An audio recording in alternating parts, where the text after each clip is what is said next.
Okay then, some of you are asking about the truck, the Craigslist F150. This is a 2002 F150. I bought this back in May of 2016, and it had about 257,000 miles on it. It's got 265,000 on it now. I haven't put that many miles on it. So I'll just give you a quick rundown of what's going on with it, how it's doing. So right off the bat, when I bought this truck, it had a bad tire on it, so I had to replace the tire. And then the next thing I did to it after that is I noticed that the climate control was not functioning properly, so I ended up having to take this unit out and rebuild it. And this one was not the one, this is not the same one that you see on all the tutorials that just show you how to take this thing apart and it's all plastic and you can unbolt it. No, that's not this one. They don't cover this one. They don't tell you about this one. The only thing I found about it was a little footnote that says, helpfully says, that some of them are constructed differently and this may not apply to this procedure. That's true, because I've got a video up about this and I had to end up I hear that a lot here. When you hear a lot of cars go by, you can hear a lot of stuff banging and squeaking and dragging and knocking. And so anyway, I ended up having to kind of take this thing, that climate control, the ECC, apart in a way that it wasn't intended to come apart, but I got it fixed. So I put the new seals in. It's been working fine since. The only problem that it now has is that some of these buttons on the bottom don't longer light up, but I'm not going to worry about that. And then a couple of the little things in here I did that were bothering me. One, this truck, as a matter of fact, this truck seems to have all the common F150 issues. This was another one. The pointer for the PRND21 was off. So when you had it in drive, it was, I think it was down too far or something like that.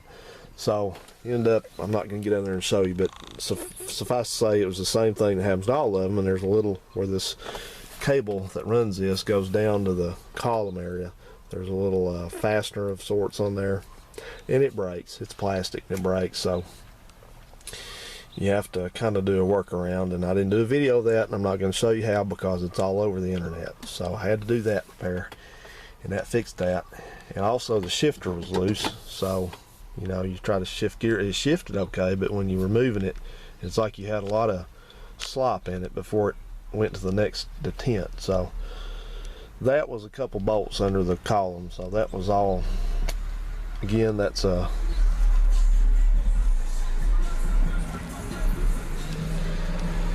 love it, love it, love it. He's a wigger. So anyhow, so that fixed that issue, those two issues. For the most part, it's still a little sloppy, but it's workable.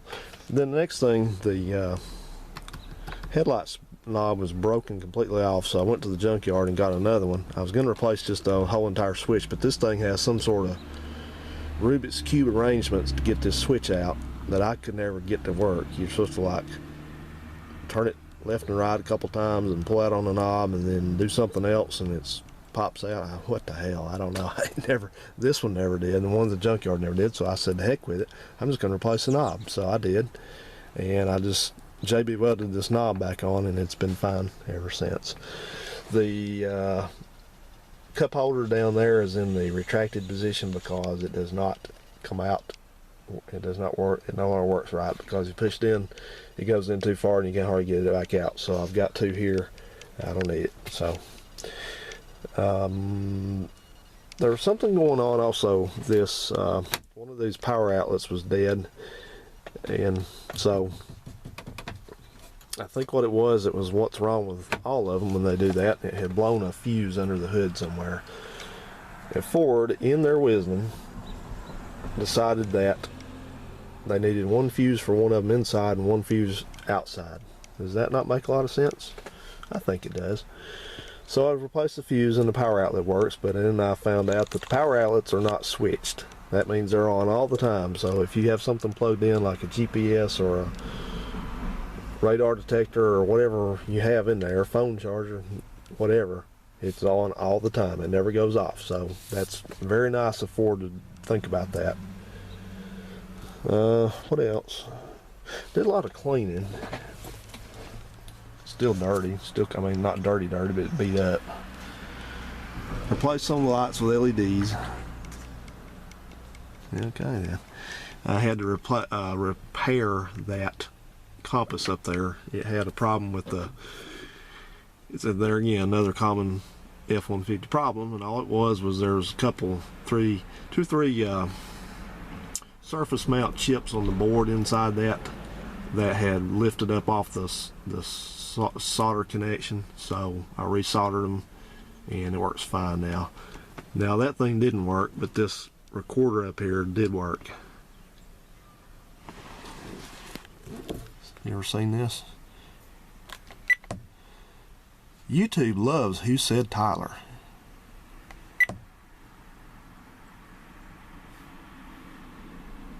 Let more ants go by.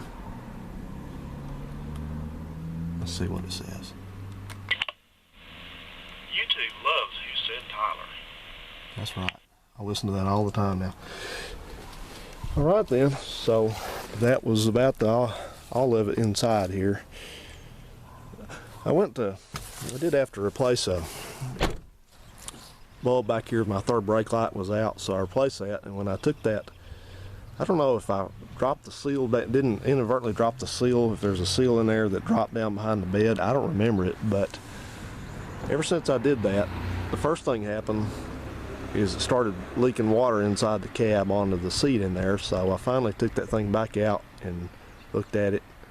I didn't ever see a seal on it. I think there's supposed to be a rubber seal on it. And put it back in, and it quit leaking inside, but as you can see now, it's got moisture in the bulbs, where the bulbs are right there, if it'll focus. Focus. Focus. So, I guess it's one of those things I have to fix 3 times. Had to deal with this. Well, that lady, she's a habitual driver. She's been in and out twice now in about 30 minutes. Had to work on this tailgate. This tailgate's bowed outward like something slid back and warped it. So it took a while to get this fixed because it wouldn't open with the handle. The handle's connected, but since it warped it, it got the whole linkage valve adjustment. So fixed that, it works better. I had an exhaust leak underneath it, so I had to, I'm not getting down there, the ground's wet, but I had to put another clamp on the joint between the converter and the head pipe to the muffler under there. I ended up having to put another tire on it. This one went bad over here too. And I put a set of rear brakes on it. The brakes weren't worn out, but this thing was really vibrating a lot when you put the brakes on. So I thought the rear rotors were warped, and I think they were. It improved it, but I think the front ones are warped pretty bad. So let's see. What else? Painted the grill. The grill was kind of that goldish color, but it looked like crap, so I painted that. And had to replace this mirror. As you saw early on in the videos, this thing was knocked off and it was held on by tape, redneck tape. So I got as much of this, I pulled this dent out as far as I could, and then I tried to work on this scuff up here to make it less noticeable, but it's as good as it's gonna get. So let's look under the hood.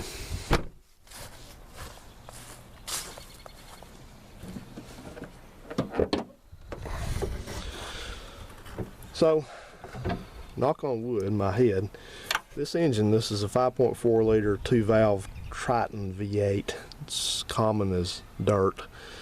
It's got a ton of miles on it, as I said, and so far, knock on wood, I haven't had any problems with it to speak of. The only thing I had to do so far to it is I had to put a new thermostat in it, which you saw that a while back, and then, oh well, that was because it was just like a lot of other ones. It was given, I think it was a PO 126.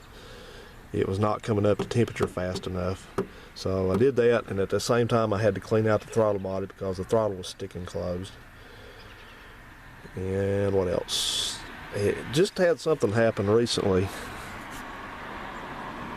I guess I'm under the impression it's got a vacuum leak, because there again, this is another common F-150 problem, but it came up with a PO 171 and 174 together, which means 2 lean on bank 1 and 2 lean on bank 2.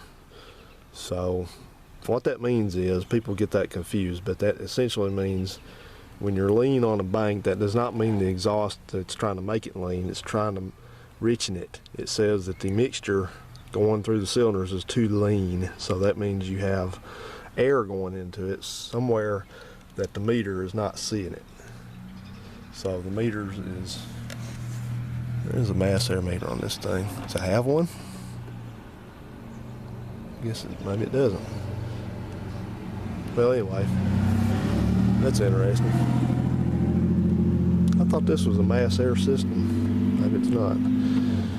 Mass airflow system has a mass air meter, speed density doesn't. So this looks just like a speed density intake. I never noticed that. So anyway, long story short, it's probably got a vacuum leak in one of these hoses up here. Now, I cleared that code and it has not come back in a few hundred miles of driving, so we'll see. If it comes back, or I start having drivability problems, then we'll have to investigate further. But the only thing it did like that is, I noticed sometimes when I started, it kind of stumbled for just a split second when it started, and then sometimes I'd put it in park and the idle would raise up and down a couple times, and you know, it acts like it probably does have a vacuum, small one somewhere, but I haven't got around to looking for it yet, because it runs just fine most of the time. So, and it doesn't leak anything. It doesn't use any coolant, but it does use some oil. It's probably getting about 1,000 miles to a quart of oil now, and I'm using the specified weight of, well, I'm using actually,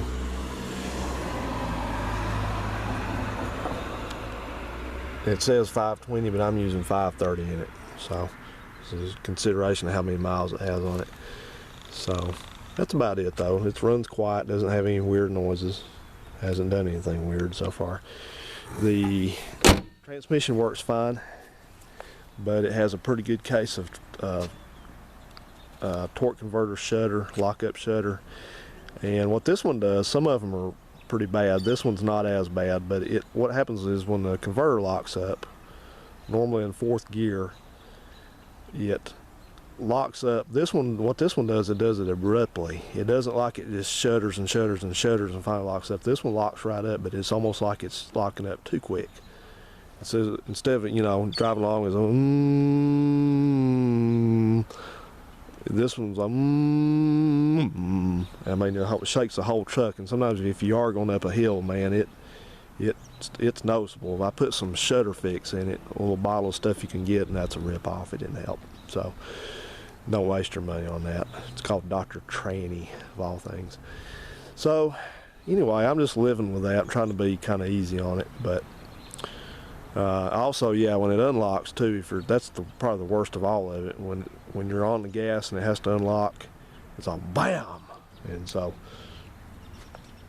if I drove this every day, it probably wouldn't last a whole lot longer doing that. Probably take the transmission out finally, or the converter to explode. But anyway, for the money I paid for this truck and the use I've gotten out of it, I'm happy with it. You know, it's kind of,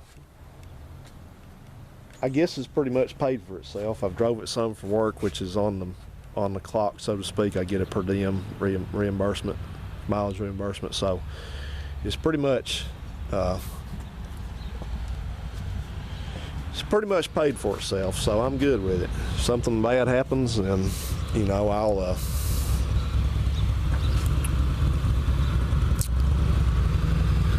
make a decision then on it. But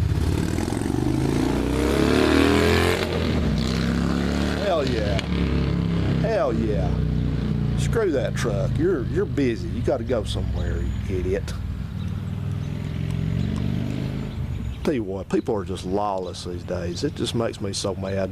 You drive anywhere in this city and people just drive like jerks. It's like everything's about them. You know what I say to people that do stuff like that? This is what I say to you. I'll hold your ass up. Just if I think you're trying to pull an aggression move just because you're in a hurry, screw you. I'll do whatever it takes to keep you from going. because you're pissing me off. I try to obey the laws, and most other people do for the most part. And you want to do that stuff, tough titty. And the police in this city, I'm going to tell you what, the Huntsville police, I'm sure everybody says the same thing. I'm sure they do a hard job, and they do a good job, but their focus on this city is not law enforcement, not traffic enforcement. They get out there once in a while, and they'll run radar before it gets busy. Before the fools come out there, they're out there checking radar. But when their people are actually out there doing this stuff, they're not out there.